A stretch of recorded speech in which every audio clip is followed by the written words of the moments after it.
گوندی قەڵابەیت گوندێکە لە خۆراسانی ئێران لەنێو ئەو گوندە تەواوی دانیشتوانەکە کوردن و ئاژەڵدارن. پیشەی سەرەکی لەو گوندە ئاژەڵداریە. لە هەر ماڵێک 500 سەر ئاژەڵی گەورە و بچووکیان هەیە. لە نێو ئەم فیچەرە باسی ژیانی خێزانێکی کورتان بۆ دەکەین کە ڕۆژانە 500 سەر ئاژەڵ بەخێو دەکەن. وەکو باسیش دەکرێت لە سەدا 8 تەواوی گۆشتی ئێران لە خۆراسان بەرهەم دێت. بەڕێگەوەین بۆ گوندی قەڵابەیک لە شاری شێروانی خۆراسان. خەڵکی ئەم گوندە بە ئاژەڵداری و کشت و کاڵەوە سەرقاڵن. وەرزی زستانە و باران شوانەکانی ناچار کردووە زووتر لە وادەی خۆیان مەڕەکانیان ببەنەوە. ڕەزا جافەر ئاژەڵدارێکی گوندەکەیە لە ساڵی 1975 لەدایک بووە. لە 15 ساڵیەوە خەریکی ئاژەڵداریە و خاوەنی 500 سەر ئاژەڵە.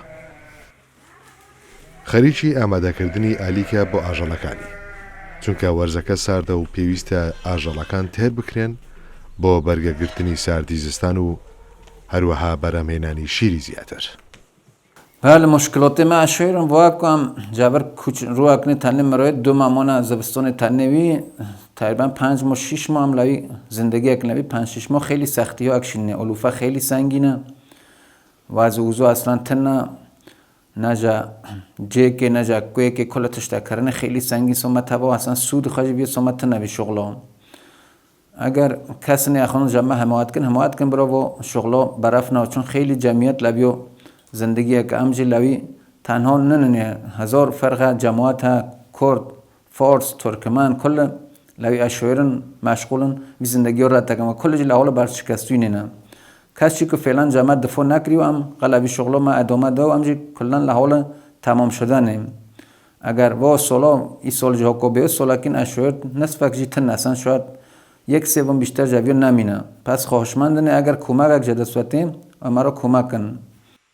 شەرەف پیترانلۆ هاوژینی ڕەزایە لە ساڵی 1976 لەدایک بوو لە منداڵیەوە بەکاری ناوماڵ و ئاژەڵداریەوە سەرقاڵە.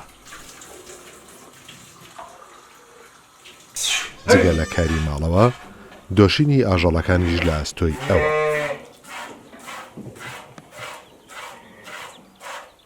شەرەف لە شیری ئاژەڵەکان ماست و کەرە و پەنیر بەرهەم دەهێنێت. زندگی اشعری پر سخته. 2 ماه چله امجا والاتی خب بار دکنه تنه والاتی ترمانساره. خزانه ملوان تنه مرسه. جمع دور. هم ترنه لویانده زندگی اکنه 3 ماه 4 ماه. هاویر لطندوری اپیجنه هاویر خلق نوری نونایه دینه هم اکسره هاویر دکنه اپیجنه.